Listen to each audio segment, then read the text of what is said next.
सभी को जय हिंद दोस्तों, आप सभी का हार्दिक स्वागत है जय हिंद रिएक्शंस पे।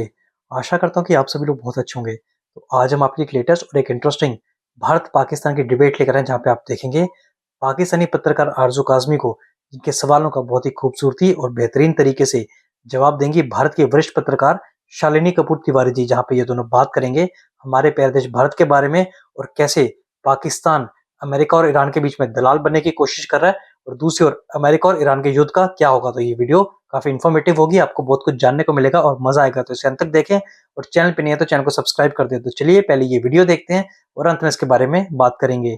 जय हिंद, जय भारत।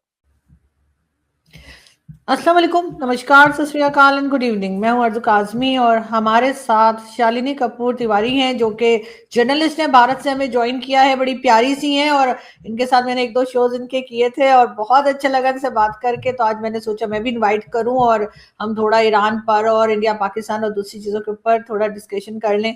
बहुत शुक्रिया कि आपने आज ज्वाइन किया, thank you so much. Thank you so much आरजू, मुझे बुलाने के लिए। आपसे बात करके हमेशा ही अच्छा लगता है। Thank you so much. और सबसे पहले हम ईरान की बात करेंगे। अब कहा तो ये जा रहा है कि ईरान पर फिर से अटैक शुरू हो जाएंगे। डोनाल्ड ट्रंप ने जो एक टाइम दिया था वो भी, तो उसमें भी 11-12 घंटे रह गए हैं। और उसके बाद आपको क्या लग रहा है, क्या फ्यूचर होगा? क्या ईरान और अमेरिका और इसराइल के बीच में सीज फायर हो पाएगा, या अब लगता है कि नहीं, ये लोग जो है अभी और आगे और ज्यादा डैमेजेस एक दूसरे को करेंगे? आरजू, मुझे जो लगता है ट्रम्प साहब तो बहुत पहले से ये चाहते हैं कि युद्ध विराम हो जाए। शायद यही वो वजह थी कि वो नेटो के पास गए थे। वहां जाके उन्होंने गुजारिश की थी कि भैया, जब पूरी दुनिया में लड़ाई हो रही थी तब तो मैंने शांति करवाई थी, अब मेरी लड़ाई हो रही है तो कोई आ ही नहीं रहा है सामने। नेटो ने उनका साथ नहीं दिया। कई बार वो इस तरह के संकेत दे चुके हैं कि अब वो पैर पीछे खींचने को तैयार हैं। लेकिन हर बार हमने ये देखा कि इसके लिए ईरान नहीं तैयार होता हुआ दिखाई दिया। उसका ये कहना है, युद्ध शुरू तुमने किया, खत्म कब होगा वो तुम अकेले नहीं डिसाइड कर सकते हो, वो अब हम डिसाइड करेंगे। तो इसलिए मुझे लगता है कि युद्ध विराम जैसी जो बात हम कर रहे हैं, सीज फायर जैसी जो हम बात कर रहे हैं, वो ट्रम्प के चलते तो शायद एक बार फिर भी हो जाए, लेकिन ईरान के चलते वो संभव होती हुई दिखाई दे नहीं रही है।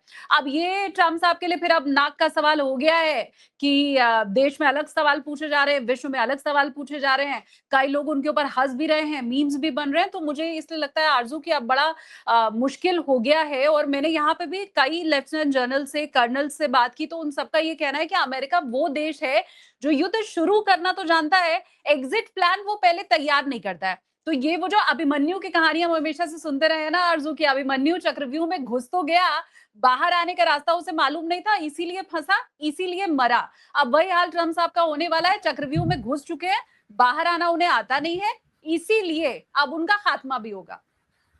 लेकिन उसके साथ साथ कई गल्फ कंट्रीज भी इस वॉर का या इस लड़ाई का हिस्सा बन चुके हैं, वो चाहें या ना चाहें। लेकिन वहां पर भी अटैक्स चल रहे हैं। आज भी मैं देख रही थी कि पाकिस्तान की तरफ से भी रिक्वेस्ट की गई है ईरान को कि जी आप सऊदी अरेबिया पे अटैक ना करें और दूसरी गल्फ कंट्रीज पे अटैक ना करें। क्या लग रहा है आपको कि क्या अब ये ट्रम्प जो है अपनी शुरू की हुई लड़ाई को छोड़कर अब क्या भागने की कोशिश में है कि आप गल्फ कंट्रीज संभालें, इसलिए कि उन्होंने तो गल्फ कंट्रीज से पैसा तक मांग लिया है? ट्रम्प साहब के लिए न उगलते बने न निगलते बने वाली ये सिचुएशन हो गई है। और मुझे लगता है ये अब तक का सबसे बुरा फंसे हैं ट्रम्प साहब। इसके पहले जहां जहां पे भी उन्होंने हाथ डाला, वहां वहां पे उनको कभी जीत मिली है, कभी हार मिली है। लेकिन ये पहली बार ऐसा होगा कि ईरान ने उनको बता दिया कि जी तुम होगे बहुत बड़े आका होगे, लेकिन तुमको भी वो कहते हैं ना, अब आया ऊंट पहाड़ के नीचे। तो अब ये अमेरिका वाला हाल हुआ है और ट्रम्प साहब वाला हाल हुआ है। परेशानी उनके लिए बड़ी है, लेकिन मुझे ये लगता है कि वर्ल्ड में कोई भी दो देशों के बीच में सुलह करा पाए, वो अलग देश होते होंगे। ट्रम्प साहब के साथ कोई दोस्ती करे, या मैं एक बड़ी आपको अच्छी बात बताऊं, मेरे दुष्यंत सर हैं, उनका पॉडकास्ट किया था, वो लेफ्टिनेंट जनरल रह चुके हैं इंडिया की। मैं आपको बात बता रही हूँ, उन्होंने कहा कि अमेरिका का दोस्त होना ज्यादा खतरनाक है। अमेरिका के अगर आप दुश्मन हैं तब तो आपका बुरा वो करेगा ही करेगा, लेकिन अमेरिका का दोस्त होना अमेरिका के दुश्मन होने से ज्यादा खतरनाक है, क्योंकि दोस्तों को तो अमेरिका कभी नहीं बख्शता है। ये खासकर मैं आरजू पाकिस्तान के उसमें कॉन्टेक्स्ट में कह रही हूँ क्योंकि हमने देखा कि पाकिस्तान ने आगे बढ़ने की कोशिश की, बोला कि नहीं हम सुलह करा सकते हैं, हम बातचीत के लिए तैयार हैं। आप याद कीजिए आरज़ू, जब रशिया यूक्रेन युद्ध चल रहा था तो भारत ने मध्यस्थता की कोशिश की थी। हमने यूक्रेन से भी बात की थी, हमने पुतिन जी से भी बात की थी, क्योंकि ये दोनों वो देश थे आरज़ू जो बात समझने वाले थे, बात सुनने वाले थे और ठंडे दिमाग से काम लेने वाले थे।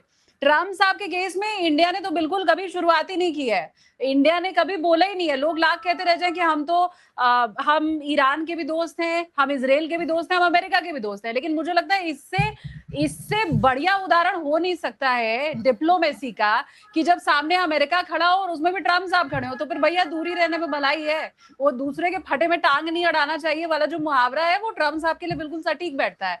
तो बहुत बढ़िया है, मैं तो इस डिप्लोमेसी का साधुवाद करूंगी। और खासकर मैं पाकिस्तान के एंगल से अगर आपको बताऊं आरजू, पाकिस्तान ये कह तो रहा है कि हम मध्यस्थता करने को तैयार हैं। अब आप खुद ये सोचकर बताइए कि अगर बातचीत आगे शुरू भी हो जाए, पाकिस्तान सबको आपस में बात भी करा दे और रात में बैठे बैठे ट्रम्प साहब सनक जाएं और सुबह फिर ईरान पर हमला कर दें, क्या ईरान ये नहीं सोचेगा कि अमेरिका तो मिला हुआ है, पाकिस्तान तो मिला हुआ है अमेरिका के साथ, अमेरिका के कहने पे पाकिस्तान ने ऐसा किया होगा, और फिर उसके बाद आप ईरान के भी दुश्मन बनेंगे, पूरे विश्व में भी जो है सब आपके ऊपर हंसेंगे, और फिर ट्रम्प साहब का तो कोई भरोसा है नहीं। आज कह देते हैं ठीक है ठीक है ठीक है हमने बात मान ली, और अगले दिन क्या करते हैं किसी को पता नहीं। तो बहुत मेरी तरफ से तो यही दरखास्त है कि कोई बीच मामले में ना घुसे, पाकिस्तान भी ना ही घुसे तो बेहतर है। देखिए, ट्रम्प की जो एक बात है या जो जिस तरीके से वो अपनी चीजों को लेकर चलते हैं, वो तो मेरे ख्याल है सभी को पता है, तो ईरान को भी पता होगा कि उनका कोई भरोसा नहीं है कि वो आज क्या बोलेंगे और 2 घंटे के बाद वो क्या कर देंगे, तो उसका तो कोई भी गारंटी नहीं ले सकता। लेकिन मोदी जी जो है वो तो हमेशा से वॉर के लिए बात करते रहे हैं, जहां कहीं वॉर होती है, चाहे रशिया यूक्रेन हो या कहीं पर भी, तो वो कहते हैं कि जी वो वहां पर पहुंचते हैं और कोशिश करते हैं या बात करते हैं उसके बारे में कि इसको रोक देना चाहिए। लेकिन यहाँ पर बिल्कुल खामोशी है, और ये कहना नहीं हम इस में नहीं पड़ते, तो किस लिए? क्या इसलिए कि रशियन ऑयल खरीदा जा सकेगा, या कोई और रीजन आपको लगती है, या इलेक्शंस आ रहे हैं? वैसे तो ट्रम्प के लिए भी इलेक्शंस जो है वो सर पे खड़े हैं, लेकिन क्या मोदी जी इलेक्शंस में कुछ गड़बड़ ना हो जाए, इस वजह से किसी किस्म का कोई खास स्टेटमेंट नहीं आ रहा? मुझे लगता है कि हमें सिर्फ मोदी जी के लिए नहीं, हमने हमारे फॉरेन मिनिस्टर को देखा कि उन्होंने किस तरह से बोला। उनका ये बयान है कि Bharat is not a broker nation, clearly उनकी तरफ से ये कहा गया। और इसीलिए मैं ये बार बार कह रही हूँ आरजू कि मैं साधुवाद करती हूँ ऐसी डिप्लोमेसी को कि सामने जब राष्ट्रपति नहीं बल्कि एक ऐसा शख्स खड़ा है जिसे खुद ही नहीं पता वो क्या करता है, तो बेहतर है उससे दूर रहना। देखिए भारत में तो हमेशा कहीं ना कहीं इलेक्शन होता ही है। अब ये बंगाल और केरला निपट जाएगा तो फिर बीजेपी तो सीधा लग जाएगी यूपी इलेक्शन में, यूपी के साथ साथ पंजाब में भी इलेक्शन है। तो यहाँ तो 12 महीने इलेक्शन की तैयारी चल रही होती है, और वो भी बीजेपी जैसी पार्टी जो कभी इलेक्शन मोड से बाहर ही नहीं आती है, ऐसा कहा जाता है। तो पहला, मैं इसको इलेक्शन की वजह तो नहीं मानूंगी। दूसरा, आपने कहा कि मोदी जी की तरफ से बिल्कुल चुप्पी है, बिल्कुल खामोशी है, तो आप ये समझिए आरजू कि जब मैं पाकिस्तान को भी ये कह रही हूँ, ये नसीहत दे रही हूँ कि भैया बेहतर है कि तुम दूरी बनाए रखो, तो फिर अपने प्रधानमंत्री से तो मैं क्यों ही एक्सपेक्ट करूं। और पाकिस्तान के लिए जो कई बार, अच्छा आपको याद होगा कि जब पीस प्राइज के लिए बार बार ट्रम्प साहब छटपटा रहे थे कि मैंने तो विश्व में शांति लाई है, मुझे क्यों नहीं नोबेल मिलता है, तब भी पाकिस्तान ने साथ दिया था अमेरिका का, है ना। ये कहा गया था कि नहीं ट्रम्प साहब तो सबसे अच्छे दावेदार हैं। अब ये देख लीजिए कि उस समय साथ देना कि ट्रम्प साहब को तो मिलना चाहिए नोबेल पुरस्कार, अब आप देख लीजिए ये क्या पूरे विश्व में शांति लेकर के आ रहे हैं ट्रम्प साहब। तो मेरा ये कहना है कि ट्रम्प जब तक अमेरिका के राष्ट्रपति हैं जनवरी 2029 तक, तब तक हर देश दूरी बना करके अमेरिका से रखे, और मध्यस्थता की कोशिश करने का मतलब है अपनी नाक कटवाना। आप आज जाकर के बोलेंगे, आप देखो फायदा तो हुआ पाकिस्तान को, आपके 10 जहाज छोड़ दिए गए, क्योंकि शायद ईरान को ये लगा होगा कि भाई ये हमारी तरफ से बोल रहे हैं। जहाज तो आपके भी छोड़े हैं, सिर्फ हमारे थोड़ी। हमारे 4 जहाज छोड़े, आपके 10 जहाज छोड़ दिए। तो आप तो मैं अब लाई आप ही 8-10 ले आते तो वो जाने देते। उसमें तो हम कुछ नहीं कर सकते। मेरा ये क्लियर मानना है कि ट्रम्प साहब वो बददिमाग शख्स हैं जो कब क्या करेंगे वो उनके अधिकारियों को नहीं मालूम होता है। अच्छा, बिल्कुल क्लियर सी बात है, क्या ट्रम्प साहब से किसी को भी बात करना चाहिए जो ट्वीट में गाली गलौज की भाषा बोलता है, वो लिटरली गाली दे रहे हैं अपने ट्वीट के जरिए ईरान को। उन्होंने बास्टर्ड बोला, दैट एफ वर्ड, वो उसका जिक्र करते हैं अपने ट्वीट में। क्या किसी भी देश के राष्ट्राध्यक्ष को ये भाषा शोभा देती है? ट्रम्प साहब जब इस स्तर पर उतर आए हैं तो कोई जाकर के उनसे क्या ही बात करे कि भैया थोड़ा शांत हो जाओ, देख लो, युद्ध रुकवा लो। और एक कहावत है आरजू कि आप पछताए होत क्या जब चिड़िया चुग गई खेत। सब तो तुमने खत्म कर दिया। हर देश की अर्थव्यवस्था आज नहीं, आज के 6 महीने बाद मालूम चलेगा कि पूरी तरह से चरमराई हुई है इस समय। तो ऐसा शख्स जो खुद ही उसके लिए जिम्मेदार है और जिसने पूरा सोच समझ के अटैक किया है, उस शख्स से जाकर के क्या बात करना जो अभी गाली गलौज की स्थिति पर आ गया है।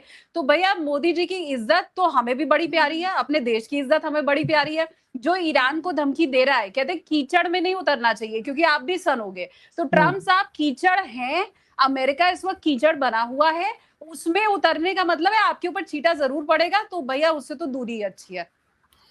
खैर, लेकिन बहरहाल जो बाकी कंट्रीज हैं, कई लोग कह रहे हैं जिसमें चाइना भी है और दूसरी कंट्रीज, उनको बीच में पड़ना चाहिए और इस वॉर को रोकना चाहिए, वरना ये ऐसे ही होगा कि चलती चली जाएगी और उसका जो नुकसान है, डैमेजेस है, वो तो हर कंट्री को ही। दोस्तों, आशा करता हूँ कि वीडियो को आपने अंत तक देखा होगा और जिस तरीके से आरजू काज़मी के सवालों पे शालिनी कपूर तिवारी जी ने दमदार और बेबाक अंदाज से जवाब दिया, वो आपको काफी पसंद आया हो। तो वीडियो अगर आपको अच्छी लगी है, इसे लाइक और शेयर जरूर करें और अपने विचार हमें कमेंट सेक्शन में लिखकर जरूर बताएं। हमें आपके कमेंट्स का इंतजार रहेगा। और एक बार फिर चैनल पे नहीं है तो चैनल को सब्सक्राइब कर दें ताकि हम आपके लेटेस्ट और इंटरेस्टिंग वीडियोस लाते रहें। तो चलिए फिर मिलेंगे ऐसी किसी इंपॉर्टेंट और मजेदार डिबेट में। तब तक अपना ध्यान रखिए। जय हिंद, जय भारत।